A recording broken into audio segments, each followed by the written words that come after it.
Assalamualaikum warahmatullahi wabarakatuh.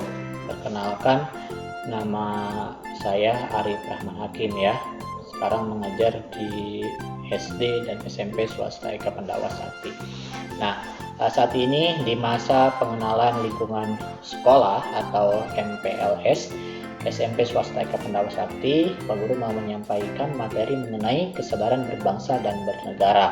Nah, sebelum Pak Guru menyampaikan materi itu, Pak Guru mau menyampaikan selamat datang untuk peserta didik baru.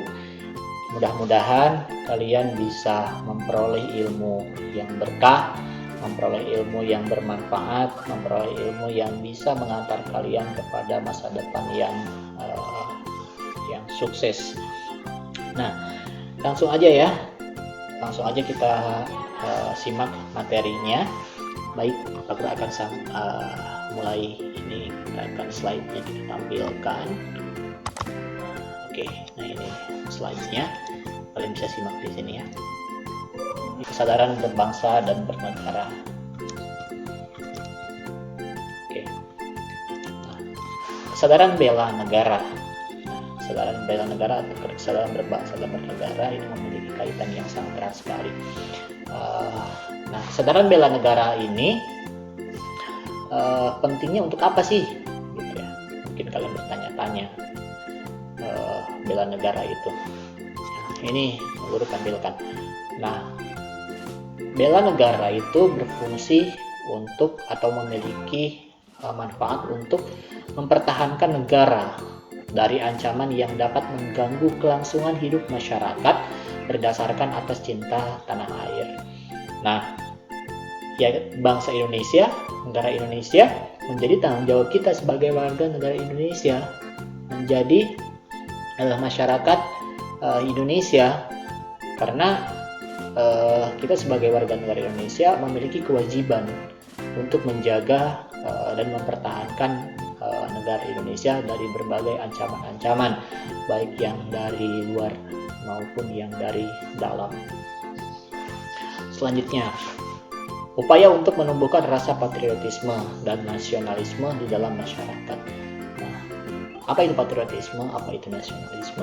Nah, patriotisme adalah satu sikap yang harus dimiliki oleh seseorang untuk rela berkorban ya, mempunyai semangat atau jiwa patriot ya, rela berkorban untuk apa? Untuk menjaga kedaulatan, untuk menjaga keutuhan bangsa dan negara Republik Indonesia.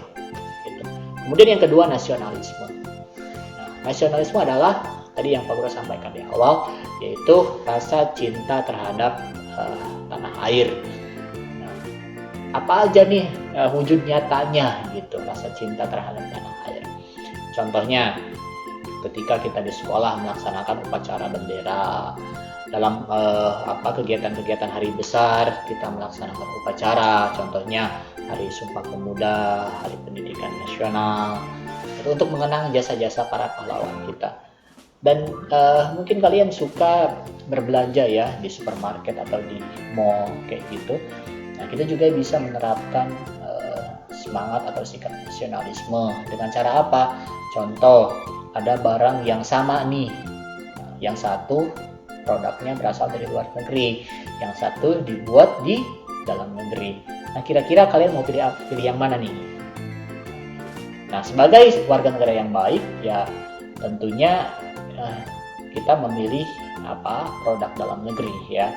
Supaya apa? Supaya kita bisa membantu produsen-produsen atau pelaku usaha yang memproduksi barang itu ya. Gitu. Yang ketiga, nah, bela negara itu ada itu merupakan kehormatan bagi setiap warga negara yang dilaksanakan dengan penuh kesadaran, penuh tanggung jawab, dan rela berkorban dalam pengabdian kepada bangsa dan negara. Oke, kita lanjut.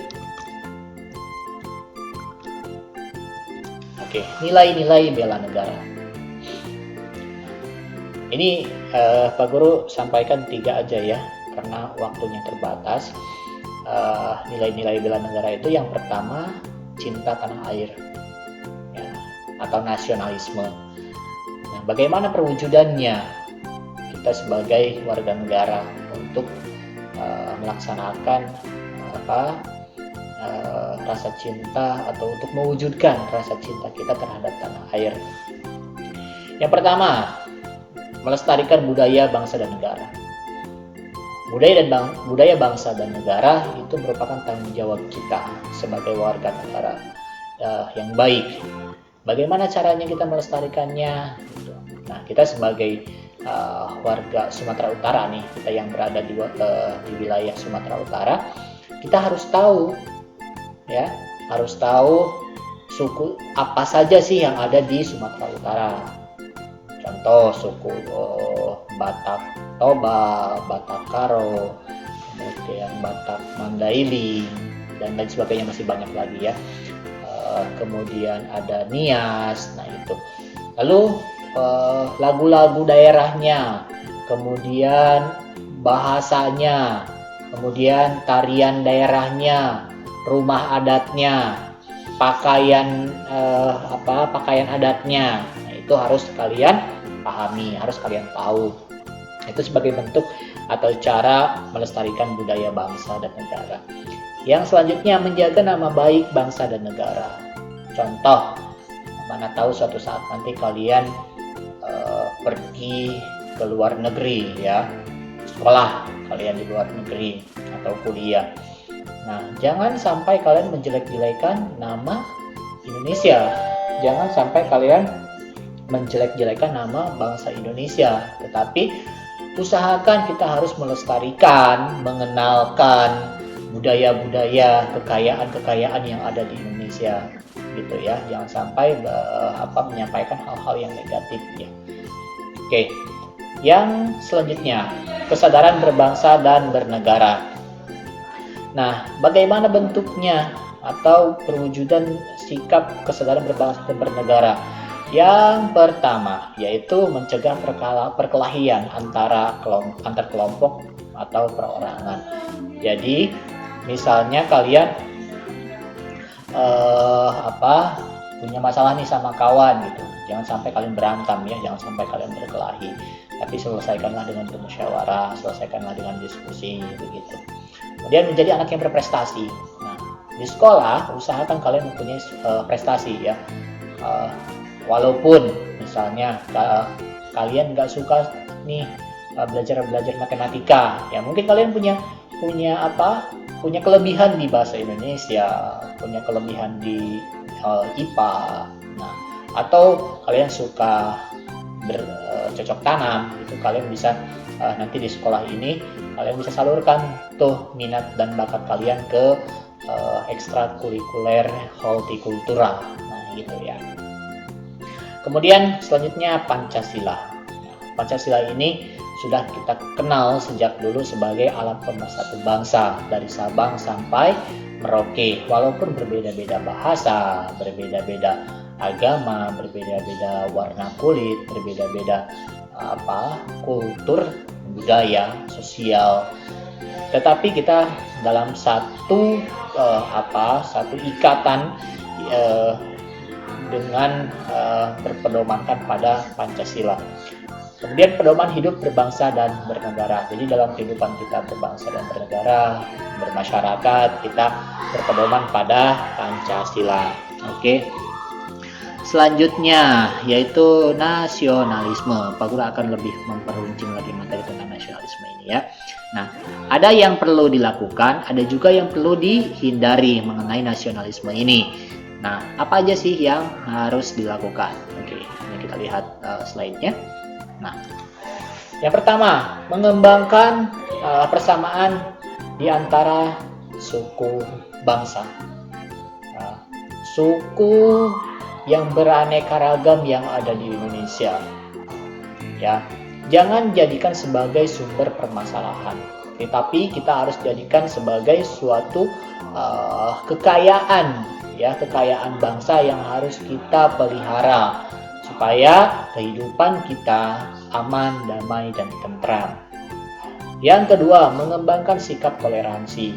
Ya, jangan sampai ada permasalahan atau konflik karena alasan-alasan perbedaan ya.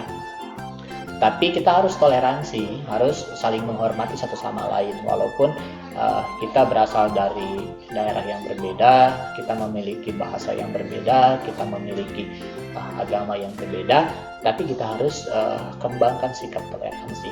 Yang ketiga, memiliki rasa senasib sepenanggungan. Ya, bangsa Indonesia kita kenal ya, kita tahu sejarahnya dijajah 350 tahun. Bukan main-main lamanya oleh bangsa Belanda. Lalu sama bangsa Jepang 3,5 tahun ya. Nah, ratusan tahun kita dijajah. Nah, jangan sampai kita terjajah lagi. Nenek moyang kita sudah merasakan betapa perihnya, betapa sakitnya, jerit tangis yang nenek moyang kita rasakan, jangan sampai terulang lagi oleh kita. Jangan sampai lagi terulang lagi dan dirasakan oleh anak cucu kita. Dan sampai kapanpun bangsa Indonesia harus tetap teguh, kokoh, menjadi bangsa yang berdaulat. Oke. Itu yang tadi yang perlu dilakukan. Kemudian yang perlu dihindari nih, rasa nasionalisme itu kadang-kadang ada hal-hal yang perlu dihindari ya. Oke, apa aja itu? Oke, yang pertama sukuisme. Ya, sukuisme. Apa itu sukuisme? Sukuisme itu adalah menganggap suku sendiri paling baik. Di Indonesia ada ribuan suku bangsa. Nah, ini Pak Guru hanya ambil sampel aja ya. Contoh, kalian punya kawan dari dari Jawa. Kita dari Batak. Nah, kita menganggap Batak itu lebih baik daripada Jawa. Batak itu lebih baik daripada suku-suku yang lain misalnya. Nah, itu diharapkan tidak dimiliki oleh kita ya. Tapi kita harus memiliki rasa persamaan ya sebagai bangsa sebagai bangsa negara yang baik, memiliki persamaan dalam satu kerangka, satu nusa, satu bangsa ya, satu negara. Yang kedua, chauvinisme ya, atau menganggap bangsa sendiri paling unggul. Ini lingkupnya lebih jauh ya. Kita menganggap orang Belanda itu nggak ada apa-apanya misalnya, orang bangsa Indonesia itu lebih baik. Nah, itu nggak boleh ya gitu. Atau kita menyombongkan diri, bangsa kita itu adalah bangsa yang paling baik daripada semua bangsa yang ada di muka bumi ini. Nah, itu juga nggak boleh ya. Kemudian yang ketiga, mempertahankan pendirian walau dengan kekerasan dan senjata. Nah, ini yang paling harus dijauhi ya. Memaksakan kehendak. Misalnya kalian ketika diskusi ada perbedaan pendapat, itu kan hal yang wajar ya.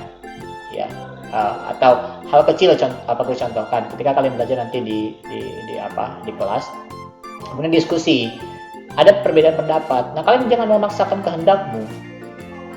Misalnya kata si A begini, kata si B begini. Kemudian ada perbedaan pendapat, jangan sampai kalian berkelahi gitu ya dengan kekerasan. Nah, itu nggak boleh dalam lingkup kecil ya di sekolah. Kemudian yang terakhir, sikap selalu berkutat dengan provinsi atau daerah sendiri atau provinsialisme. Nah, jadi Sumatera Utara aja gitu ya. Sumatera Barat aja gitu, hanya berkutat pada provinsi aja ya. Tapi kita harus punya semangat lebih jauh ya, dari provinsi ke nasional ya. Nah, itu. Oke. Gitu. Mungkin ada yang mau ditanyakan ya? Nggak ada? Oke, atau nanti kita buka sesi sesi pertanyaan. Nanti kalian bisa buat komentarnya atau pertanyaan-pertanyaan kalian atau pendapat-pendapat kalian mengenai materi ini ya, nanti di kolom komentar ya. Oke, tadi nasionalisme. Yang selanjutnya sekarang adalah patriotisme. Nah, Pak Guru disebutkan tadi di awal ya, patriotisme itu apa? Patriotisme itu adalah sikap sudi berkorban segala-galanya, termasuk nyawa, ya, nyawa sekalipun. Untuk apa? Untuk mempertahankan kejayaan negara, ya, itu. Jadi orang-orang yang memiliki jiwa patriot yang tinggi, yang kuat, berani itu mengorbankan entah hartanya, keringatnya, tenaganya, bahkan tadi disebutkan nyawanya juga. Itu semangat-semangat para pahlawan-pahlawan dulu itu seperti itu. Mereka tidak takut menikmati karena ditembak oleh senjata. Mereka tidak takut oleh bangsa penjajah yang begitu canggihnya senjata-senjatanya. Mereka tidak takut. Ya, itu semangat patriot. Nah, semangat patriotisme itu bisa dilakukan ya di mana aja gitu ya. Yang pertama keluarga yang paling kecil lingkupnya ya. Nah, di dalam lingkungan keluarga kita juga bisa menanamkan sikap patriotisme. Contohnya adalah kita menonton tayangan-tayangan sejarah perjuangan para pahlawan, misalnya kayak gitu ya. Nah, supaya apa? Supaya kita tahu perjuangan para pahlawan itu begini, begitu beratnya dalam menghadapi para penjajah. Kemudian di sekolah. Nah, di sekolah apa yang bisa kita lakukan? Nah, di sekolah itu misalnya kita menjadi petugas upacara. Ya, petugas upacara. Jangan hanya jadi peserta aja gitu ketika di sekolah itu. Kalian harus berani. Jadi bisa ditanya sama pak gurunya atau bu gurunya, siapa yang mau jadi pemimpin upacara? Nah, acukan tangan ya. Nah, apa itu bentuk semangat patriotisme ya, semangat patriotik. Selanjutnya yaitu di masyarakat ya. Nah, apa aja yang bisa kita lakukan di lingkungan masyarakat ya untuk menumbuhkan semangat patriotik ya. Nah, kalau di masyarakat kita bisa membantu tetangga, membantu masyarakat yang membutuhkan, kita bantu. Kemudian misalnya ada gotong royong, itu juga bisa kita ikuti ya. Yang terakhir ya dalam lingkup berbangsa. Nah, ini kalian yang bercita-cita menjadi seorang polisi, kalian yang bercita-cita menjadi seorang tentara. Nah, ini merupakan wujud semangat patriotik ya, itu. Dan demikian yang bisa Pak Guru sampaikan. Sekian dan terima kasih. Mohon maaf apabila cara penyampaiannya terlalu cepat. Sampai ketemu nanti di pembelajaran di sekolah. Mudah-mudahan COVID-19 ini segera usai dan kita bisa belajar dengan baik, bisa belajar dengan optimal seperti kita biasanya.